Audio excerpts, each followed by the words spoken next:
Muy bien, seguimos 7:42 en la mañana. Vamos a hacer contacto vía telemática con el economista Augusto de la Torre, quien coordinó, fue parte como cabeza de este comité, de esta comisión integrada por el presidente de la República, para elaborar una propuesta de nuevo sistema de pensiones. Economista Augusto de la Torre, bienvenido, buenos días. Le saludamos mi compañera Belkis Sánchez y quien le habla Fabricio Vela. ¿Cómo le va? Fabricio, ¿cómo está? Un gusto saludarle. Lamento que no puede estar por internet porque no tengo electricidad, pero tengo señal de celular, entonces podemos hacerlo por esta vía. No se preocupe, le entiendo porque se le escucha bien su intervención. A ver, luego de varias semanas de presentada la propuesta, ¿qué sensaciones tiene usted sobre las reacciones que generó esta iniciativa entregada al presidente de la República? Mire, estamos en el proceso de conversación con la sociedad y la entrevista que tengo con ustedes es parte de ese proceso de explicación y presentación de la propuesta que estamos haciendo. Vamos a entregar el informe final y el proyecto de ley, el borrador de proyecto de ley a la sociedad y al presidente en pocos días, yo me imagino que en menos de 10 días, y con ello el trabajo de la comisión ya se acaba. El proceso luego tendrá que ser adoptado por el sector político, por los candidatos, por el gobierno.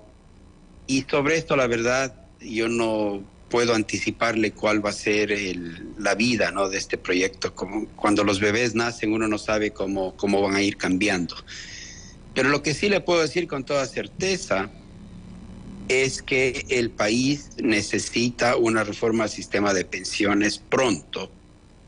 De lo contrario, podemos entrar en una situación horrible en la que no haya los dólares para pagar las pensiones. Y eso se debe principalmente a un enorme cambio demográfico que se está materializando en el país y que simplemente ha hecho que la población vaya envejeciendo y que los que estamos en la tercera edad vivamos más largo, de tal forma que ya los ingresos del sistema de pensiones ecuatoriano ya no alcanzan para pagar las pensiones. Esto puede durar unos 3 años más, quizás si el fisco consigue pagar todo el 40% que tiene que pagar para las pensiones en efectivo, lo cual históricamente ha sido muy difícil, pero suponiendo que pueda hacerlo, en las estimaciones que nosotros hemos hecho, tomando en cuenta la liquidez del fondo de pensiones, nos parece que tenemos unos 3 o 4 años antes de llegar a ese punto en el cual simplemente no hayan los dólares, ni los dólares fiscales, ni los dólares que entran por aportes al sistema. Economista, buenos días, bienvenido nuevamente, le saluda Belkis Sánchez. En efecto, el objetivo de esta propuesta es dar sostenibilidad al fondo de pensiones. Básicamente lo que plantean es subir o incrementar los años de aportación de una forma progresiva. Una vez que se conoció de esta propuesta, las centrales sindicales salieron públicamente en rechazo a este planteamiento porque más o menos lo que ellos sostienen es que sería regresivo en derechos adquiridos de los aportantes. ¿Es regresivo? No, claramente que no, y estoy convencido de que las personas que critican la propuesta no se han tomado el tiempo de leerla, y bueno, yo les invito a que lo hagan con cuidado. A mí me ha tocado, digamos, la suerte o el privilegio de trabajar en varias reformas de pensiones en el mundo a través de mi profesión, y esta es la que más cuidadosamente propone un respeto de los derechos adquiridos, y no solo de los derechos adquiridos, sino de las expectativas de beneficios que la gente tiene cuando aporta a un sistema. Recuerde usted que usted adquiere el derecho cuando se vuelve elegible para la pensión. En el sistema actual, un ecuatoriano puede volverse elegible para una pensión a los 60 años de edad, siempre y cuando haya contribuido por lo menos 30 años. O puede volverse elegible para una pensión a los 70 años de edad, siempre y cuando haya contribuido por lo menos 10 años. Ese es el sistema actual. El derecho se adquiere en el momento que cumples con los requisitos para la pensión. Antes de eso aportas, y los aportes constituyen una expectativa expectativa de beneficio, pero todavía no un derecho adquirido. En la propuesta nuestra nosotros respetamos no solo el derecho adquirido, sino las expectativas adquiridas. Estamos proponiendo que todos los aportes que se han hecho hasta el momento de la reforma, por ejemplo, si un afiliado ha estado 20 años aportando, que esos aportes se les reconozca y se le acredite al afiliado con las reglas del sistema actual, de manera que todas las expectativas que adquirió a través de esos aportes se le confirme y se le acredita, de manera que todos los afiliados que están cercanos a jubilarse prácticamente no sentirían ningún cambio como resultado de la reforma. Además, se protegen obviamente los derechos adquiridos de los que ya están jubilados. A ellos no se les toca su pensión. Y además proponemos que aquellos que ya son elegibles para la pensión al momento de la reforma puedan ejercer ese derecho. Compare usted, por ejemplo, con la reforma del 2001, en el que se propuso que aquellos que eran elegibles para la pensión tengan que esperar unos años más. Entonces ahí, digamos, hubo una parte que no se respetó completamente. Entonces, yo creo que hay una equivocación de fondo, no hay ninguna regresión y el respeto a los derechos adquiridos es posiblemente uno de los más completos que he visto en reforma pensional. Y puedo seguir hablando cómo se hacen otras reformas. Pero eso lo que usted está explicando, economista de la Torre, querría decir que esta propuesta no se parece a aquella que derivó en la Ley de Seguridad Social aprobada en 2001 por el Congreso y declarada inconstitucional parcialmente por el Tribunal Constitucional en 2002. Claro, o sea, nosotros aprendimos de esa experiencia y hemos trabajado con mucho cuidado para evitar que se pueda pensar que esta propuesta está en contra de derechos constitucionales y de derechos adquiridos. Entonces, en eso nos sentimos legalmente en terreno bastante firme. Como resultado de esta propuesta que tiene un respeto muy completo a los derechos adquiridos, y no solo los derechos adquiridos, sino también las expectativas de beneficios. Como resultado de eso, la propuesta nuestra tomaría 30 años de transición, porque tomaría más o menos 3 décadas hasta que todos los aportantes estén ya bajo el nuevo sistema. Entonces es una transición muy, muy gradual. Y mientras más pronto la hagamos, más gradual puede hacerse la transición. Mientras más esperemos, más duras van a tener que ser las reformas. A ver, creo que el punto más controversial de la propuesta que ustedes han planteado es el de elevar el número de aportes o el tiempo de aportación manteniendo la edad de jubilación. Y hay quienes dicen, no es posible lo uno sin lo otro. O sea, si se aumenta el número de aportes, obligatoriamente va a aumentar la edad de jubilación. ¿Cómo funciona? Es decir, la propuesta que plantea para elevar el tiempo de aportes, pero mantener la edad de jubilación, economista.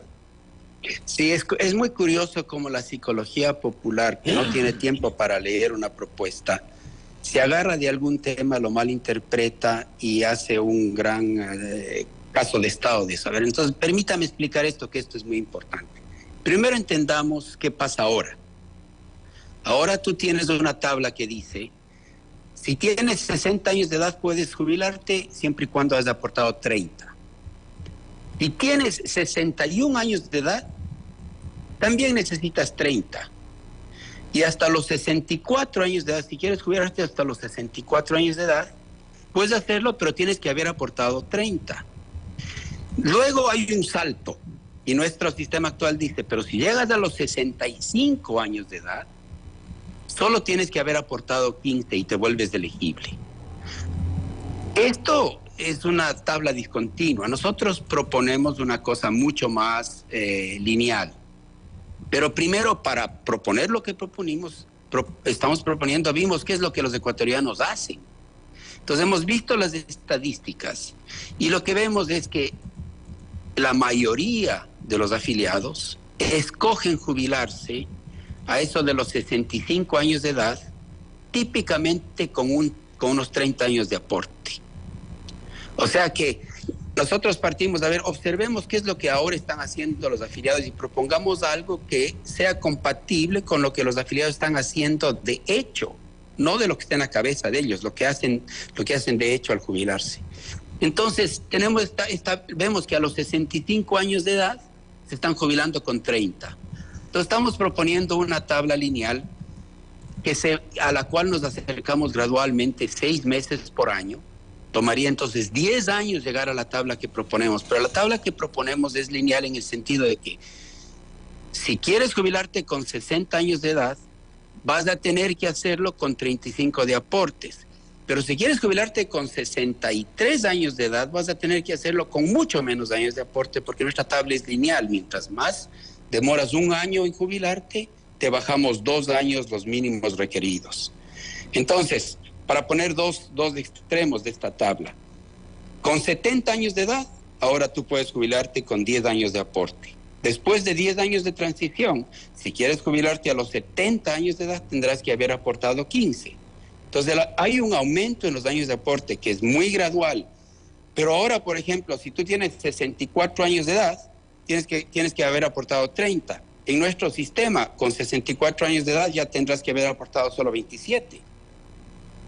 Entonces, si uno ve la tabla bien, la compara bien y piensa en la transición, se va a dar cuenta que no es nada del otro mundo lo que estamos proponiendo. Estamos haciendo una cosa que es sensata y que además es compatible con la lógica. Porque si tú te jubilas a los 70 años de edad y tienes una expectativa de vida de llegar hasta los 85, vas a disfrutar de una pensión por 15 años. Entonces, tiene sentido pedirte menos años de aporte si solo vas a disfrutar de una pensión por 15 años. Pero si quieres jubilarte a los 60, pues hazlo, pero vas a disfrutar de una pensión por 25 años. Entonces tiene sentido pedirte más años de aporte si quieres jubilarte más joven. Esta es la lógica. Economista, ahora bien, ¿están ustedes próximos a presentar esta propuesta definitiva? Nos lo acaba de decir. ¿Qué trámite debe seguirse para su aplicación? Porque estamos con un proceso electoral ya a la vuelta de la esquina que significará un cambio de gobierno. Y no hay asamblea. Y no hay asamblea, y entonces nada garantizaría que esta propuesta logre vigencia. Así es. La nuestra es una propuesta para consideración de la sociedad, del sector político, del gobierno, de los candidatos. No es una propuesta oficial, no es una propuesta del gobierno. Tanto no es una propuesta del gobierno que el gobierno se enteró hace 3 semanas cuál era la propuesta. Y nos dio 6 horas de su tiempo el presidente y su equipo para entender cuál era la propuesta. Entonces, no es una propuesta oficial, no es una propuesta vinculante, es una propuesta para que la sociedad la discuta y la tramite. La comisión no puede sustituir al necesario proceso político. Entonces, nosotros no podemos controlar eso. Tenemos la esperanza de que la sociedad la discuta, la lea con cuidado. Y yo personalmente tengo la certeza de que aunque quieran enterrarla, van a tener que desenterrarla dentro de 2 años, porque el ministro de Finanzas de 2 años o el presidente del Consejo Directivo del IES se van a dar cuenta que no tienen los dólares. Entonces, no tiene sentido esperar hasta ese momento, creo yo. Y estas son políticas de Estado. El tema de pensiones, el tema de salud pública, el tema de educación, el tema del mercado laboral, no son pues políticas de un gobierno de turno, del anterior, del presente o del siguiente, sino del Estado. Son, digamos, pilares fundamentales del contrato social de un país. Entonces, a las pensiones hay que tratarlas con cuidado, pues, porque es en qué país queremos vivir. Y cuando contemos la historia a los colombianos o a los peruanos, tenemos que poder decirles, yo vivo en un país que tiene un sistema de pensiones así, de esta manera. Ustedes en la propuesta, economista, le pregunto, ¿también incorporan la posibilidad de una coexistencia del seguro social obligatorio del IES con seguros privados? Y vuelvo otra vez al caso de la Ley de Seguridad Social del año 2001, en donde se incorporó esa posibilidad, que luego fue echada abajo por la resolución del Tribunal Constitucional de la época. ¿Se vuelve ese debate o no, economista? No, porque no estamos proponiendo ningún seguro privado que reemplace al actual. Lo que nosotros proponemos, eso sí es cierto, proponemos que aprendamos de los países que están enfrentando el cambio demográfico y que están adaptando sus sistemas pensionales. Y en estos países lo que se observa es que los sistemas pensionales más exitosos, los que mejor resisten la demografía, son sistemas que tienen 2 componentes. Por un lado, tienen la pensión vitalicia que sale de un sistema como el ecuatoriano. Tiene que estar arreglado ese sistema y reparado para que sea sostenible, pero una pensión vitalicia es una cosa muy importante para la gente, porque te dan un cheque desde que te jubilas hasta que falleces. Entonces tienes la seguridad de un cierto ingreso, eso se llama el seguro contra el riesgo de longevidad. Entonces la pensión vitalicia nos parece fundamental, por eso queremos mantener el sistema del IBM reparado. Pero luego sugerimos que se complemente el ingreso en la vejez con planes de ahorro para la vejez. Y lo que decimos es, ya tenemos uno que es bastante bueno, que se llama Fondo de Cesantía, al cual aportamos obligatoriamente. Y el Fondo de Cesantía, en los hechos, es un fondo de ahorro para la vejez. El 90 y pico % de los afiliados lo retiran recién cuando se jubila. Y yo me acuerdo también, perdón que le interrumpa, yo me acuerdo también que, porque sí recuerdo algo del debate del 2001 cuando aprobaron la ley, se hablaba, por ejemplo, de que el fondo de reserva no se convierte en dinero de bolsillo, sino que quede también para la jubilación. Finalmente, eso también se echó para abajo con la sentencia del Tribunal Constitucional, pero esa también es la idea.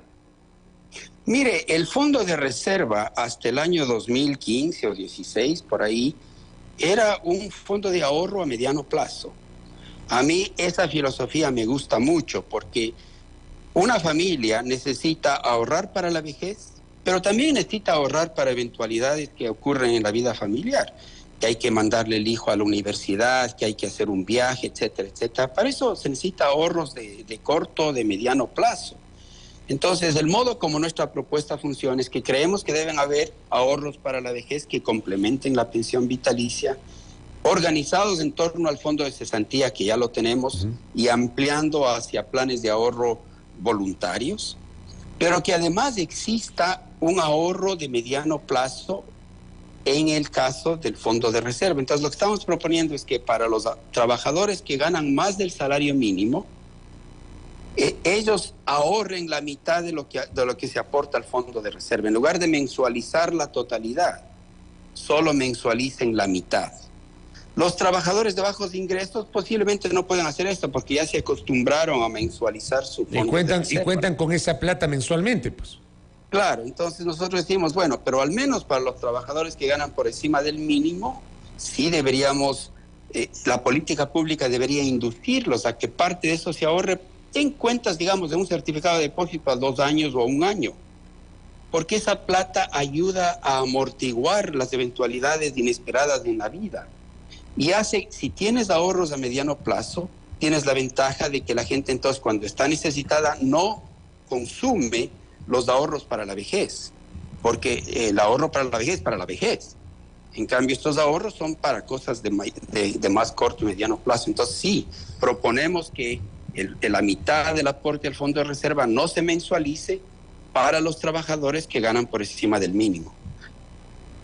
Y que se lo mantenga en cuentas de ahorro a 1 año o 2 años plazo. Acá me piden que le pregunte cómo se calcula el valor de la pensión y sus diferencias respecto de lo que actualmente está vigente, economista. Sí, ahí hay una pregunta muy importante. Al momento, nosotros tenemos una fórmula con unos parámetros que determinan la pensión y está definida una vez que te vuelves elegible para jubilarte con la tablita que habíamos hablado antes. Una vez que eres elegible para jubilarte, el sistema te paga una pensión vitalicia que es un porcentaje de tus 5 mejores años de remuneración. Así funciona. Entonces, lo que está pasando ahora en el Ecuador es que ese porcentaje, por ejemplo, es bastante alto para personas que aportan por 10 años y se jubilan a los 70. Entonces, esto está creando una gran distorsión. Uno ve en las estadísticas una gran cantidad de afiliados que se afilian recién a los 60 años de edad.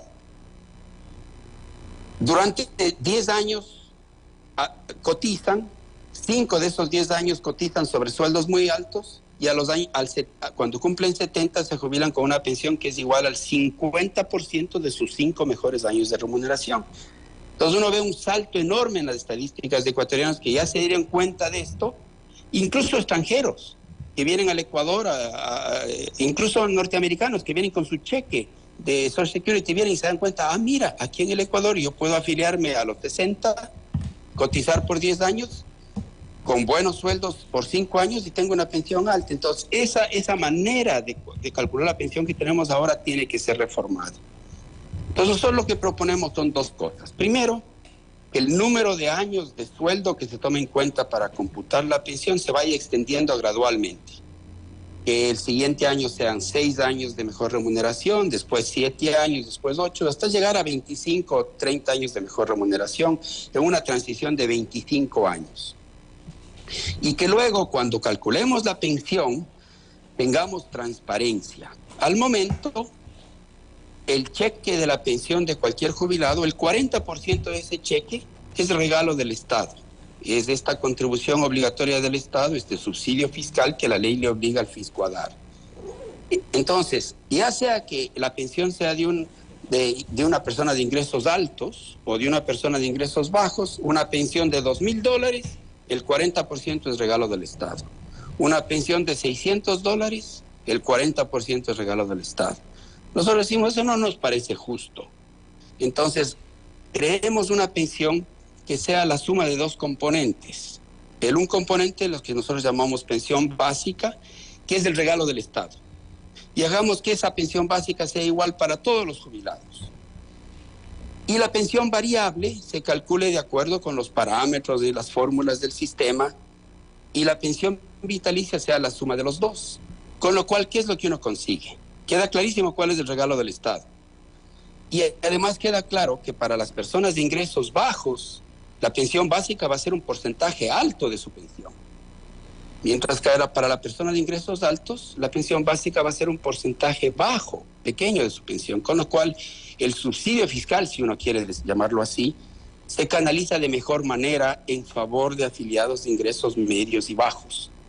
¿Por qué? Porque los afiliados de ingresos medios altos y altos tienen más capacidad de ahorro y por tanto pueden complementar su ingreso en la vejez a través de los planes de ahorro, el fondo de cesantía, etcétera. Economista, en honor al tiempo y lo último, daría la impresión de que la propuesta de la comisión que usted lidera, que usted coordina, se la hizo sin generar un debate nacional sobre el presente y el futuro del sistema de pensiones.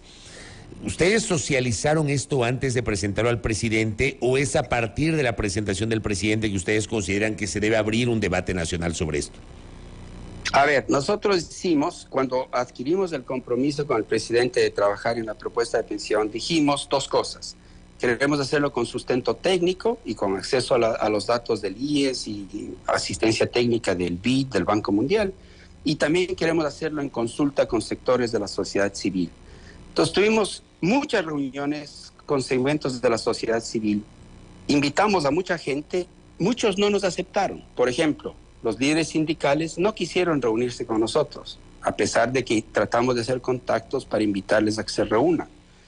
Pudimos reunirnos con grupos de jóvenes, con grupos de jubilados, con grupos de trabajadores, con empresarios, con juristas, con académicos. Lo hicimos en Quito, en Guayaquil, en Cuenca. Tuvimos más de 30 reuniones de ese tipo, todas muy fructíferas, y de ahí aprendimos mucho. Y en particular aprendimos las sensibilidades de los ecuatorianos. Por eso es que nuestra propuesta, por ejemplo, no propone subir la tasa de aporte. Nosotros proponemos que siga siendo el 11.06 para pensiones y el 2% para cesantía. No estamos cambiando las tasas de aporte porque nos dimos cuenta en esas reuniones que ese es un tema muy sensible. También nos dimos cuenta que era muy sensible la edad mínima de jubilación. Entonces tenemos una propuesta en la que decimos, mira, si quieres jubilarte a los 60 como ahora, hazlo. Tu pensión va a ser un poco más pequeña comparado con la pensión si te jubilas a los 70. Entonces, esas dos variables, por ejemplo, decidimos no tocar como resultado de esa conversación que tuvimos con la sociedad. Pero si esas dos variables no tocamos, necesitamos tocar otras, porque necesitamos una reforma que enfrente el problema de la demografía. Cuando yo les escucho a los líderes sindicales, a los que se oponen a esta propuesta, dicen un montón de cosas que son ciertas y con las que estamos de acuerdo, pero nadie menciona la demografía. Por eso es que las propuestas alternativas tienen que ser hechas de la mano de un actuario. Los actuarios son los que proyectan el ingreso y el egreso del sistema de pensiones, tomando en cuenta las edades de la gente y la demografía y la mortalidad, etcétera. Entonces, si no ponemos esta variable en la mitad, estamos perdidos, pues. Estamos silbando en la esquina equivocada. El problema de nuestro sistema de pensiones tiene que ver con el hecho de que el Estado no le ha pagado la deuda, con que no se cobra bien la deuda patronal, con que ha habido corrupción. Todo eso estoy de acuerdo. Pero arreglando todo eso no arreglamos el problema fundamental de que tenemos cada día mucho más jubilados en relación a los aportantes por el simple por la realidad del envejecimiento poblacional.